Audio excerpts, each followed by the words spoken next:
Hello বন্ধুরা, আজকে আমি সন্ধ্যার নাস্তার জন্য রেডি করতেছি সবজি দিয়ে নুডলস। তো চলো রেসিপিটা দেখে নেওয়া যাক। প্রথমে কিন্তু আমি এই তো দেখো কাঁচা ঝাল পেঁয়াজ ভেজে নিয়েছি।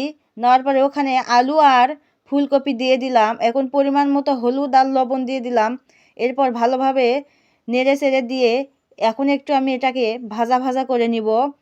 তো এই তো দেখো আমি কিন্তু এখন এটাকে ভাজা ভাজা করে নিব। আর এই তো দেখো আমার কিন্তু ভাজাটাও হয়ে গেছে।